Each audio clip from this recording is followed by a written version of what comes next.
And we are live. Hello, everybody, and welcome to Forever Red Devils. Real Sociedad 1, Manchester United 1. A penalty in the end by Orzabal undoing United's good work. And frustratingly, actually, a game where United didn't play terribly for parts of it and deserved a win. And this leaves us in a precarious position because we've now got to, have Real Sociedad come back to Old Trafford, where we've got such a bad record. Now, Ruben Amorim has spoken about the fact that this trophy is not a priority; it's not sort of the be all and end all, but it is. It is, and very frustrating, I think, game in terms of a lack of intent at times and being brave. What have you got to lose? I think this is probably my most frustrating thing at the moment with the side, with Ruben Amorim. We've got nothing to lose. Absolutely everything to gain and nothing to lose. At this stage, I don't think anyone's expecting us to potentially go and win the Europa League because we have been so poor. So be a bit braver, and try and go and get a win tonight, because this is our last chance of salvaging the season. You can talk about the fact that there are bigger problems, and there are bigger problems, and United need to focus on rebuilding, and we do. But at the end of the day, we need to fund our rebuild. And what we're looking at is a 30-40 million pound difference if we're playing in Champions League football next season to if we're not. Now, that, for example, is going into your transfer budget. That, for example, is going into your wages and the likes of that. So, at the end of the day, we can't afford to be sniffy about this game. And so frustrating where I think there was times where we were on top and didn't take advantage of it. And we'll look at the statistics. 13 shots on both teams, by the way. So not like we overly dominated them. We actually had less possession, but I felt we played better today than what we have recently, and we created enough chances to have scored goals. And I thought some very nice play performances actually from. I thought Joshua Zirkzee was really, really good today. Was well worth his goal, and once again showed the kind of value he can bring. And I think as a player there, as a player that's worth keeping in the mix and worth growing, because tonight once again he showed you that, especially when he plays in the number 10 role. He's not an out and out striker. That's not his game, and he's shooting now, being played just behind Rasmus Højlund, who again didn't have a great game. Probably should have had a goal, to be perfectly honest. I mean, that chance that Diogo Dalot had when he was in the box, all he had to do was square it. And apparently, we didn't really see it on camera. Apparently, Højlund was absolutely berating him. And fair enough, fair enough. You're a striker, chasing lost causes the entire game.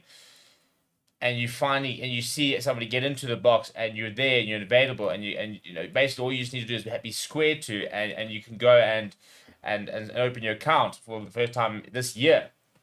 And it doesn't happen. It's really frustrating. And there's a couple of times where I thought, Dalot sort of bombed forward without having really much plan, and once he got there, just no final result. So we're gonna have a look at the game now. We're gonna look at a couple of stats and stuff like that, and kind of go through it in a bit. Before we do that, please do smash a like on the video. Please do subscribe to the channel as well. Let's have a look, shall we, at how things finished.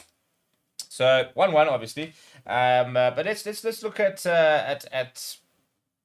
of the stats first and sort of have a look over here. So, as I mentioned, possession-wise, 45%, 55%. So we didn't dominate possession. We don't have the players dominate possession, honestly. We just don't have the midfield. And I felt today there were times, I mean, you can look at the injury list as much as you want. There were times where I felt, especially towards the latter end of the game, where we had to have made a change, where we had to bring on some legs, and we didn't. And we took too long to do that. I expected goals there much more because they had the better chances. 13 shots each. I thought Onana had a couple of nice saves, actually. He's been under a lot of pressure. He just doesn't inspire with confidence, to be perfectly honest. You always feel with Andre Onana that there's a mistake around the corner. I think that's probably the biggest issue when it comes to him. That he produces some really good saves, but you just feel there's a mistake there, just waiting to kind of happen. Corners, for example, we defended a lot of corners. I thought we defended pretty well today, in fairness. You're looking at the side that we had, and it's not our strongest back three, for example. You've got Mazraoui playing on the left, and he's a right side player. You've got Lenny Euro, who's, he hasn't even played 50 professional games yet. Then you've got Mateus de Ligt, who was kind of the center of the that defense. I don't think we actually defended too badly. I think that we were quite negative in terms of we defended in numbers. I think, we loaded up the back, and if you look at our average positions, which I will in a second over here. So you look at our average positions over there, and you can see we really kind of just flooded that sort of that third over there. So Casemiro sat right by Matthias de Ligt. Bruno Fernandes was tucked in right there. You can see Xerxes was tucked in. So we were very compact today compared to like Sociedad, who was slightly sort of more open. So we very much sort of created that lower block, and that's the block there that you can see that we sort of worked with. And then there's a couple of subs and not much difference really over there. So yeah, that was kind of the main sort of place over there. So as I said, I think the frustrating thing is that we should have won, and a penalty is going to be the difference. And it was probably a penalty. I don't think you can really complain too much. Bruno Fernandes' hands in the air, it's inside the box. It ricochets directly off that. These days, it's a clear penalty. So it's annoying because that game was ours for the taking, and how often do we have to say that before things start to change, really? But if we look at other stats, for example, passing was but again, you look at Real Sociedad's 13 shots, and you look at our 13 shots, for example, and just need to get more in the box here. I mean, you can just see already that we're sort of not shooting that much outside the box, so far better. But there were times where we just didn't. I don't know how we didn't score. In all honesty, and you look at some of those chances, and we just got to do a lot better. We have to do a lot better. But let's have a look at what sort of the Super Score rankings are for the players, and let's talk about some of the players themselves. Big game I felt for Xerxes. He's under a lot of pressure. A lot of people don't rate him. Can I move this? Oh, surely I can move this. Give me 2 seconds.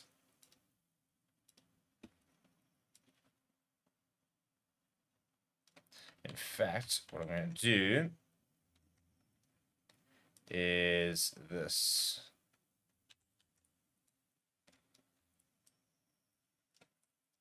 Give me 2 seconds. We'll have a look at all his stats in all his glory. But I think there's a player there today. And I think that he's starting to come good, and we're starting to see why. First of all, he wants to stay, and why it's worth sticking in. Right, so let's look at his stats over there. And heat map over there, you can see do a lot of defending. Sits back in. I mean, it's pretty textbook where you'd want him to be if he's playing in that 10 role in a defensive game. On that left side, tucked in. He's not a winger. He's not playing out-and-out winger. That sort of formation isn't really how we end up lining up. But scored a goal, and that'll give him a lot of confidence, which is good to see. But for me, it was his just interplay, his general hold up play in the likes of that. I thought he defended pretty well. I mean, you got there, blocked a shot, made a lot of duels and stuff like that. Lost possession a couple of times, but a lot of clearances, a couple of interceptions there, total tackles, and the likes of that. So I mean, it doesn't paint sort of the game you had, but there's a player there that's got the ability to hold the ball up and create things. I mean, for example, that sort of reverse flick around the back of his legs to Dorgu. He almost actually scored a goal on basically almost sort of scorpion kicking it. He had some really positive touches today, and there's a player there that if you can have the right players around him, I think he can go. I think he can be really good. I don't think he's an out-and-out goal scorer. I think that's probably the biggest concern at the moment, is that we signed a player who's not scoring a lot of goals. And when you've got a Garnacho, for example, who I think had about 2 shots, one blocked, 2 off target, didn't complete a successful dribble, and I'll move there now. Yeah, there we go.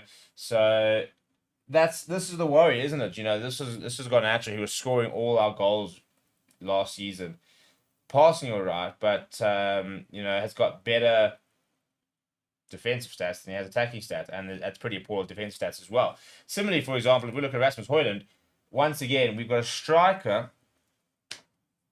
who did not get a shot off our target or whatever, no shot blocked. He had 19 touches, and look where his positions are. He's not getting the ball inside the box enough. Not a single shot from our striker is horrible. It is absolutely horrible. And again, I do feel sorry because I do think that we missed a glorious chance in that first half, where I do think if Dalot squares it, he was set up well to try and get a shot away and score a goal. But this is where it's people just are fed up. You look at stats like this, and Rasmus once again, as your striker, not getting a single touch.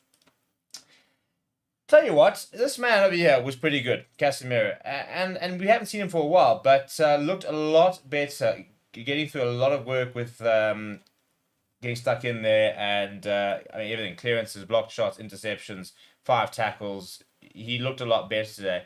The midfield still looks a little bit unbalanced, I think, with Bruno in there next to him. I don't think it's an ideal situation to kind of have that midfield. Ideally, you want to see Bruno pushing up next to Xerxes, and and have a bit of a better midfield in behind. But yeah, the reality is that that's kind of what when we've got these sort of injuries, we've got to make shift for what we do. I think we're really missing Kobe Mainoo. I think we're really missing out on having the options of a Mason Mount, who I still think is very suited to this. Well, in theory, we think he's suited to the system and the formation. We're not going to know until he's out. But it's just we're just toothless, aren't we? It's another game where I just feel we're not creating enough, and we just don't look likely to score consistently. We don't look likely to threaten and go on to win games. So it's another frustrating night where we should have won, could have won, didn't win. And how often are we going to say that? Now, what's also very worrying is if we look at our fixtures, for example, we've got Arsenal this weekend, then we've got to go back next week and try and win this game. At Old Trafford, we've got a really bad record. At the moment, to be honest, with the injuries we've got, performance comes second. And I think that's maybe the issue that lots of people are having with Ruben Amorim, is that previously, people have been very much like, well, we've got to try and play nice football, for example. We've got to get ourselves back to attacking threat. Right now, where we are as a club, without any money, without any prospects, it's all about what we can salvage whilst we try and rebuild. So this competition is so important, and they could try and Ruben Amorim could try and say it's not, and you can try and sort of pass it off, but it is incredibly important, because I do feel that, again, if you had a full squad, things might be different if you're playing a bit better, obviously, but we've got the potential, we've got an opportunity here to try and salvage something. I mean, if you go and win the Europa, first of all, imagine having the worst season for United since the Premier League era, and winning a trophy. And I know that people say that, that patches over the cracks, and it does patch over the cracks, but you know what? It's patching over the cracks. It's something. Again, if we can have 3 really bad years and still find a way to win trophies, again, for me, it's more than money. We need that Champions League money. We've got to get more money back to the club. We've got to try and get that debt done. We've got to free up some funds. We can't back Ruben Amorim right now. That's the biggest problem. We cannot go and back Ruben Amorim. We cannot go and give him the players he needs to then be able to judge him fairly, because we don't have the transfer war chest that we need. Harry Kane's available for, I think it's £68 million in the summer, if not £50 million in January. Now, if you've got a £150 million, £200 million war chest and funds there, you go and you make that signing. And you say, right, there's your striker, absolutely problem solved. And you can go and invest in 20, 30 million pounds into 2 or 3 other players. You can go and get another wing back. You can go get another midfielder. And we can really start to build a side which can play in a Ruben Amorim system. And then he's got no excuses. This is what I've been saying consistently, is that your job as owners is to give the manager a squad where he can have no complaints and where he can have no excuses. You give him the players, you give him all that he needs, you give him the ingredients. If he can't bake the cake, then it's on him. But right now you're asking him to bake a cake without eggs, without flour, and limited milk and water. So I actually don't know if you put milk in I suppose, most of the time you make a cake, it's just box mixers. So, but that's the point, is the fact he's missing ingredients. You can't make a chocolate cake without chocolate. And at the moment, we just don't have the fees to be able to give him the players and give him the tools he needs. And therefore, we're now judging him based on that. But then at the same time, we're sitting there saying, cool, well, you should know you don't have what you need. You should know you don't have the players to play your system. Can we not find something a bit simpler? Can we not find something which suits the players, especially the players who are fit right now, and salvage games? That's one of the big things that people talk about the best managers, they can adapt And we just never seen him attempting to adapt. We've just seen him basically sticking to his guns, playing the same way and saying, it'll come right. And this is what I believe in, and this is going to keep happening. And it's a frustrating mentality because it's not coming right more often than not. And we're sitting there going, but we've told you this is not working. We've said that we need something different. And it's not computing. So I don't really know where we go from here. I mean, Sunday's match is irrelevant. Absolutely irrelevant. If we lose 10-0, we lose 10-0. Everything's about next week, Thursday. And chances are we're going to get a result against Arsenal. It'll be very much like us to be absolutely piss poor for the entire season and go and firmly derail Arsenal's title hopes. But it's all about not next week, 25th, the 25th of March, 2 weeks' time. At Old Trafford, hopefully, Luke Shaw and Mason Mount are training away from the side, so they haven't actually come back, so they're not looking likely. But if you go look over here, when players will be back, we should have Harry Maguire back. We should have Manuel Ugarte back. I thought Casemiro had a good game today, but we need Ugarte back. We need those legs because Casemiro did look tired towards the end, and I think the reality is we needed to have more legs in the midfield, and he doesn't have the confidence to bring players on. He brings on Eriksen towards the end, but he doesn't have the confidence in a Toby Collier to bring him on. He doesn't have the confidence that he can actually do a job. So Luke Shaw is fabled to be back on the 1st of April, so he missed that game anyway, even if he is back for April. But and Ahmad obviously out for the rest of the season. But Kobe Mainu could be back in the next couple of weeks before we host them. Harry Maguire is expected to be back before then. Manuel Ugarte should be back before then. Those are supposed to be minor issues. And we wait to find out what's happening with Mason Mount.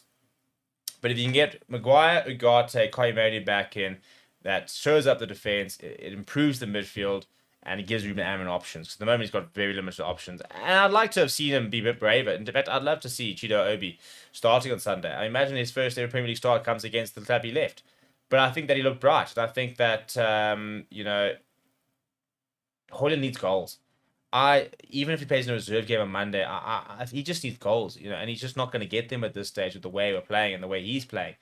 And we can't sit there going, no, it'll come right, no, it'll come right. We've got to try and do something. Whether that means he plays a reserve game, whether that means you drop him down to off the bench a couple of weeks and just say, listen, until you score, you can't play. I don't know. How do you not ruin a player's confidence whilst at the same time still trying to get results? Because at the moment he's not scoring goals, so he's not really contributing. But it's a problem. It is a problem. But anyway, that's enough for me. Let me know what you think down in the comments below, and whether you think we can get the result in a couple of weeks' time when we bring them to Old Trafford, which used to be Fortress Old Trafford all those years ago. But these days, it's basically like playing away. We actually don't want to be playing at Old Trafford now. The results have been so bad. So let me know what you think down in the comments below. Smash the like on the video. Subscribe to the channel as well. Thank you very much for watching. My name is Steve.